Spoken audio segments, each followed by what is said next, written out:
Sir ನನ್ನ ಪಾಲಿಗೆ ಅಪ್ಪು ಸಾರು ನನ್ನ ಜೊತೆನೇ ಇದ್ದಾರೆ ಸರ್. ಪ್ರತಿಯೊಬ್ಬರು ಅನ್ಕೊಳ್ಳೋದೇ ಅಪ್ಪು ಬಾಸ್ ಅಂತಾರೆ ಎಲ್ಲರೂ, ನಾನು ಅಪ್ಪು ಸಾರ್ ಅಂತೀನಿ.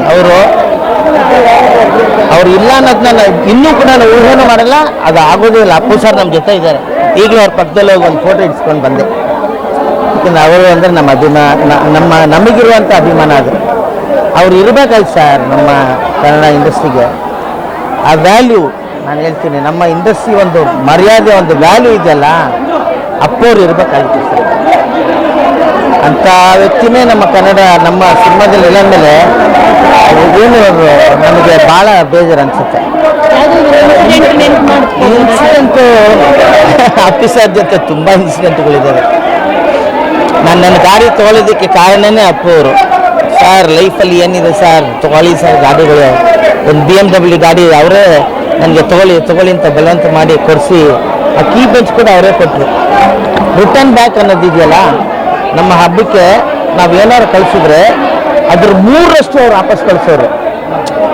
ಅಂಥ ಒಂದು ಮನಸ್ಸಿರೋರು.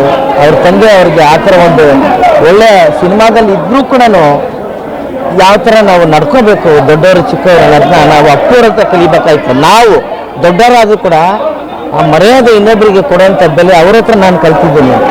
ಅದಕ್ಕೆ ಅಪ್ಪು ಸರ್ನ ನಾನು ಕಡೆ ಪ್ರೋಗ್ರಾಮ್, ನನ್ನದೇ ಪ್ರೋಗ್ರಾಮ್ 28ನೇ ತಾರೀಕು ಅವ್ರು ಮಾಡಿದ್ದೆ. ಆವತ್ತು ಕೂಡ ಇದನ್ನೇ ಮೆನ್ಷನ್ ಮಾಡಿದೆ ನಾನು. ರಾಜ್ಕುಮಾರ್ ಸರ್ನ ಮುಟ್ಟಬೇಕು ಅಂದರೆ ಒಂಥರ ಕೈ ಸ್ಪರ್ಶ ಆಗೋದು, ನಮಗೆ ಒಂಥರ ವೈಬ್ರೇಷನ್ ಆಗೋದು. ಅದೇ ಥರ ಹೋದಾಗೆಲ್ಲ ಅಪ್ಪು ಸರ್ನ ಮುಟ್ಟೋದು. ಯಾಕಂದರೆ ಅವ್ರ ಮೈ ಹತ್ರ ಒಂಥರ ಸ್ಮೂತ್, ಒಂಥರ ಅವ್ರ ಪವರ್ ಸ್ಟಾರ್ ಅಂತ ಕರೆಕ್ಟಾಗಿ ಹೆಸರಿಟ್ಟಿದ್ರು. ನಮ್ಮನ್ನೆಲ್ಲ ಬಿಟ್ಟು ಕೆಳಗೆ ಹೋಗ್ಬಿಟ್ಟಿದ್ದಾರೆ. ಭಾಳ ಹಿಂಸೆ ಆಗುವಂಥ ಕೆಲಸ. ಅದಕ್ಕೆ ನಾನು ಇಲ್ಲಿ ಬಂದು ಅವ್ರನ್ನ ನೋಡಿಕೊಂಡು ನಾನು ಆಸ್ಟ್ರೇಲಿಯಾ ಹೋಗ್ತಾ ಇದ್ದೀನಿ. ಅಪ್ಪು ನಮನ ಅಂತೇಳಿ ಮೆಲ್ಬೋರ್ನಲ್ಲಿ 23ನೇ ತಾರೀಕು ದೊಡ್ಡ ಒಂದು ಕಾರ್ಯಕ್ರಮ ಆಗುತ್ತೆ ಅಪ್ಪು ಸರ್ ಹೆಸರಲ್ಲಿ. ಇಡೀ ಆಸ್ಟ್ರೇಲಿಯಾದ ಕನ್ನಡಿಗರು ಅವ್ರಿಗೋಸ್ಕರ ಕಾಯ್ತಾ ಇದ್ದಾರೆ. ಯಾವ ಹುರುಪಲ್ಲಿ ಕಾಯ್ತಿದ್ದಾರೆ ಅಂದರೆ, ಅಪ್ಪು ಸರ್ ನಮ್ಮ ಜೊತೆ ಇದ್ದಾರೆ ಒಂದು ಭರವಸೆ ಇಟ್ಕೊಂಡು ಕಾಯ್ತಾ ಇದ್ದಾರೆ. ನಾನೊಬ್ಬನೇ ಹೋಗ್ತಾ ಇದ್ದೀನಿ.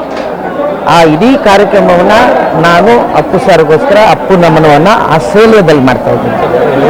ಅಪ್ಪು ಸರ್ ನನಗೆ ದೊಡ್ಡ ನಷ್ಟ ಅನ್ನುವಂಥ ಮಾತು 2029 25 ತನಕ ಕೂಡ ಅದು ನಿಜ ಆಗ್ತಾ ಇದೆ. ತುಂಬ ದೊಡ್ಡ ಮಟ್ಟದ ನಷ್ಟ ಅಂತ ಕರೆಕ್ಟಾಗಿ ಸರ್. ಏನಂದರೆ ಅಪ್ಪು ಅವರು ಬರೀ ಪವರ್ ಸ್ಟಾರ್ ಅಲ್ಲ, ಹೇಳಿದ್ನಲ್ಲ ನಾನು, ನಮ್ಮ ಇಡೀ ಕನ್ನಡ ಇಂಡಸ್ಟ್ರಿ ಸೋತಾಗಿದೆ ಈಗ. ಒಂಥರ ಕೊರಗೋದ್ರ ಜೊತೆಗೆ ಒಂಥರ ಏನು ಸುಸ್ತ್ ಅಂತ ಹೇಳ್ಬಿಡ್ತೀವಲ್ಲ, ಒಂಥರ ಮಂಕಾಗಿ ಕೂತಿದ್ದೀವಿ ನಾವೆಲ್ಲ. ಬರಬೇಕು ಅಪ್ಪು ಸರ್ ಅಂತವ್ರು ಇದ್ದಾಗ ಮಾತ್ರ ಎಲ್ಲರೂ ಒಟ್ಟುಗೂಡಕ್ಕೆ ಸಾಧ್ಯ. ಇಲ್ವಲ್ಲ, ಒಬ್ಬ ಲೀಡರ್ ಕೂಡ ಬೇಕು ನಮಗೆ.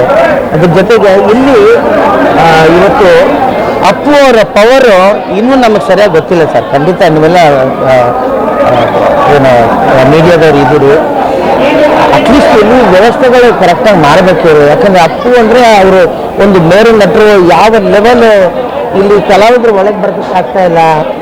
ಅಭಿಮಾನಿಗಳು ಬರ್ತಾರೆ, ಅಭಿಮಾನಿಗಳು ಏನಕ್ಕೆ ಬರ್ತಾರೆ, ಎಲ್ಲ ಕಲಾವಿದರು ಬರ್ತಾರೆ, ಫೋಟೋ ತಗೋಬೇಕು ಅಂತಲೇ ಬರ್ತಾರೆ, ಅಪ್ಪು ಸರ್ನ ನೋಡಬೇಕು ಅಂತಲೇ ಬರ್ತಾರೆ. ಆದರೆ ಇಲ್ಲಿ ವ್ಯವಸ್ಥೆಗಳು ಯಾರಾದರೂ ಮುಂದೆ ನಿಂತ್ಕೊಂಡು ದಯವಿಟ್ಟು ಕರೆಕ್ಟಾಗಿ ಮಾಡಬೇಕು. ಇಲ್ಲಾಂದರೆ ನಾನು ಆ್ಯಕ್ಚುಲಿ ವಾಪಸ್ ಹೋಗೋದು ತಿರ್ಗಾ ಮತ್ತೆ ಬಂದೆ.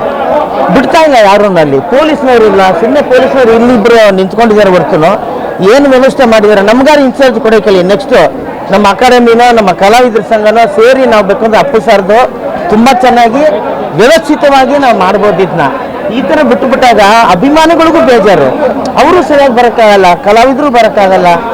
ಈ ಥರ ವ್ಯವಸ್ಥೆ ಮಾಡೋದು ನನಗೆ ಯಾಕೆ ಸರಿಯಾಗಲಿಲ್ಲ ಈ ಸರ್ತಿ. ಬರ್ತ್ಡೇ ಹೌದು, ಅಪ್ಪು ಸರ್ ಇಲ್ಲದೇ ಇರೋ ಯಾವತ್ತು ದಿವಸ ಅಂದರೆ ಎಲ್ಲರೂ ಸ್ವಲ್ಪ ಸಾಫ್ಟಾಗಿರ್ತಾರೆ. ಇವತ್ತು ಬರ್ತ್ಡೇ ಇರೋದ್ರಿಂದ ಎಲ್ರಿಗೂ ಹುರುಪು ಜಾಸ್ತಿ ಇರುತ್ತೆ ಅಭಿಮಾನಿಗಳಿಗೆ. ಅವ್ರಿಗೂ ಕೂಡ ನಾವು ಕರೆಕ್ಟಾಗಿ ಬರೋಂಥ ವ್ಯವಸ್ಥೆ ಮಾಡಬೇಕು. ಇಲ್ಲಿ ಕಲಾವಿದರು ಬಂದು ಅಪ್ಪು ಸರ್ನ ನೋಡೋಕ್ಕೂ ಕರೆಕ್ಟಾಗಿ ವ್ಯವಸ್ಥೆ ಮಾಡಬೇಕು.